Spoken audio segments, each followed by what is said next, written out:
Okay, so before we start talking about transfer processes within the water cycle, we need to talk about the different places on Earth in which water exists. And often these are referred to as reservoirs or natural reservoirs because they're not reservoirs like where we've made a lake that stores water, but these are natural places on Earth where we find water being stored. And some of this is a repeat of what you probably just watched when you were learning about the different places on Earth where we saw water, but this will summarize these natural reservoirs. So we said that these include oceans, glaciers or ice caps, groundwater, surface water, and the atmosphere. And then there's some other very minor sources, such as soil water that exists near the top of the soil surface. So we will focus in on these natural reservoirs and talk about each one separately. Oceans, of course, we said that 96% of Earth's water exists in the oceans, and oceans cover about 70% of Earth's surface. This water is not consumable in the form that it exists in the ocean because it's salty. So this water, it would make you sick if you drank it, and you can't put it on a crop because it would harm the plants. So salty water, it's great in the oceans, but not good for us to consume. Often we think of the oceans as, we think of oceans, plural, meaning multiple oceans, but really there's one ocean. It's continuous, but we divide it into 4 regions so that we can talk about the ocean in more specific areas of the world. And so these main regions include the Pacific, Atlantic, Arctic, and Indian Oceans. And if you wanted to learn more about oceans and ocean habitats, there's a nice website here for National Geographic that helps you to walk through these different characteristics of ocean habitats. A form of water that we often don't think about because it's kind of out of sight, out of mind if you live in places like Arizona, but ice is a form of water, and much of the fresh water on Earth exists in the form of glaciers and ice caps. So ice caps are technically a type of glacier, and a glacier just means frozen water that does not thaw seasonally. So a glacier exists for years and years, and it stores water for many years, and that water does not thaw out in the spring and melt. So glaciers are long-term storage areas for water, but they store it in the form of ice. They're mostly inaccessible. They exist near the polar regions of Earth. They exist very up high in mountain ranges, and the water's frozen, so we can't really easily consume that water. But they are important because 2/3 of fresh water on Earth is stuck in glaciers for now. And of course that is changing with global climate change. We are seeing that these ice caps and glaciers are slowly melting, and so, or not so slowly in some cases, and so this number will be changing over time. And then the next big form of fresh water on Earth is groundwater. Groundwater is 30% of all fresh water. So ice caps are 2/3, or in glaciers, ice caps and glaciers are 2/3 of fresh water. Groundwater is another 30%. And so together they make up most of the fresh water.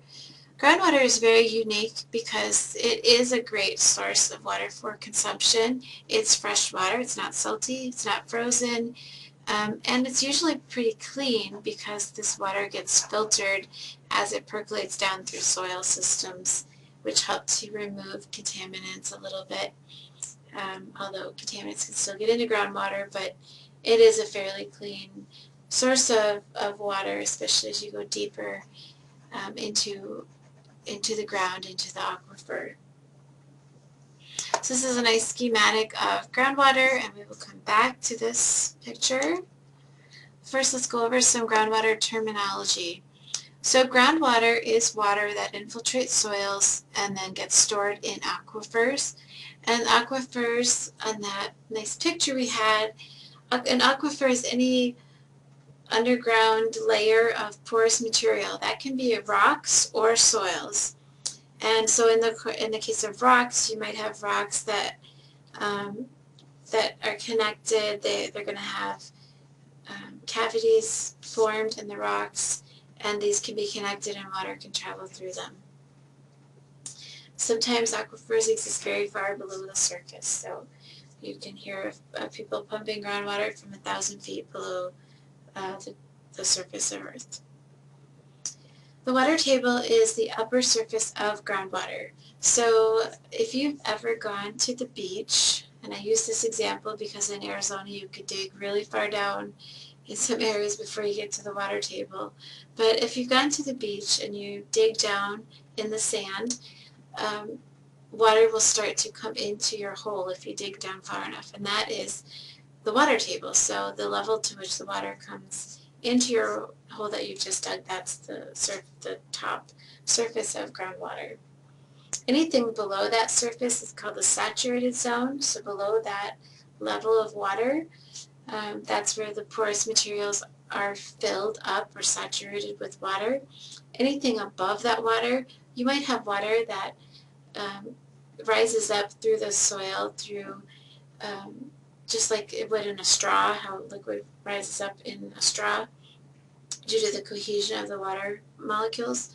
But in the unsaturated zone, all of the pores are not filled up with water.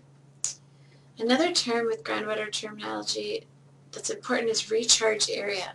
So this is the area on the surface. So if you're in an airplane looking down on the surface of Earth, the area that you can see that charges the aquifer is known as the recharge area.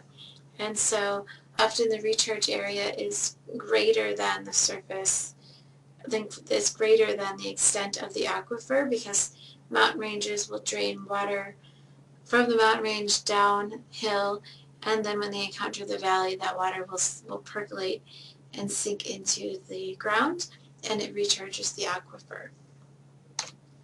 Okay, so going back to this picture, we'll just review these terms. Water table is the line that designates where the ground becomes saturated with water. So all of the pores in between soil particles below this line are filled with water. Above that line is called the unsaturated zone. There may be some soil water existing here, but all of the pores are not filled with water.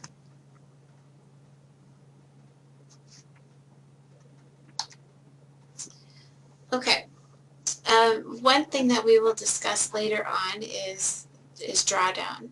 So whenever you stick a well into the ground to pump water out, it's going to pull water from around the well towards the well, and as it does that, it's going to lower the level of the water table, and this is referred to as drawdown. So it lowers, the water table would have been here, but because you're pumping from this area, the depth of the water table goes down. Okay, so moving on to surface water. Surface water really is a small percentage. So when we were looking at a pie chart looking at how much water was usable, we said only 1% of water is usable on Earth, and of that 1%, only about 1.3% is fresh surface water. And surface water, everyone loves surface water because it's really easy to access, so it's the cheapest water and the most easily accessible and usable water. But it is a very small percentage of all water on Earth, because we said most of the fresh water is either ice and snow or groundwater. So surface water, things like lakes, rivers, swamps, marshes, and bogs make up a small portion of the 1.3% of fresh water. And then we also know that there's water contained in the atmosphere, so that's another part of the fresh water and surface water. And then biological water. This is water that exists in plants and animals. So you know that your body has a lot of water in it, and that water inside of your body is referred to as biological water. Of course, you don't retain that water for a long time. It cycles through your body pretty quickly. And the same is true with other animals and plants. So why do we care so much about surface water, even though it's only 1/4 of the 1.3% of fresh water that's on Earth? We care because it's a huge source of water that we use for agriculture. We use it for municipal sources, so that's what comes out of your tap. and also for industrial uses.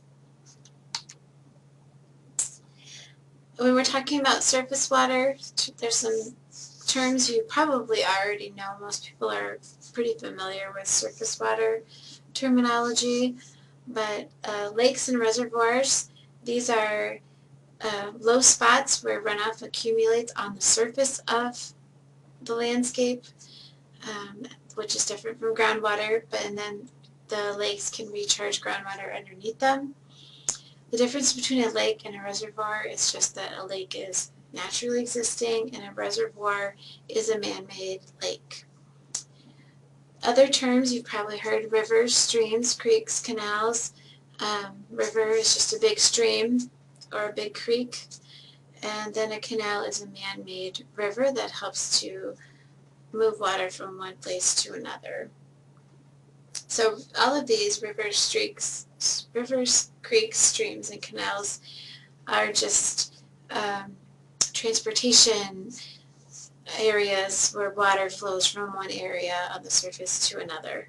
And usually it's water that's flowing as a result of precipitation that comes down, and then the water flows downhill until it hits a low spot, and then it stops and rests in a lake. We also have areas called freshwater wetlands. These are areas like marshes, bogs, swamps, and fens. These are areas where you have very saturated soils coexisting next to depressions in the land where water accumulates, and these are very important because a lot of different life forms live in these wetlands, and they also help to filter water that travels through the wetlands and clean it. So just to summarize, we said less than 1% of water is not salty or frozen. 100 times more water is stored in the ground than it is in lakes and rivers. Much of the 1% of water that is not salty or frozen is not clean because of different contaminants, such as biological contaminants. So that's like pathogens and bacteria that come from wastewater or unsanitary waste, like agricultural runoff. So feedlots, animals poop on the ground, the water gets washed into surface water, and that's how you get contaminated water sources. And sometimes these are used to irrigate crops, and then that can cause outbreaks of E. coli, for example. Also, we have chemical contaminants that can contaminate water, and then salt water. So as you pump groundwater, for example, if you're close to an ocean or a salty lake, then that can pull the water from that area and cause salt water to mix with fresh water, and then that fresh water is contaminated.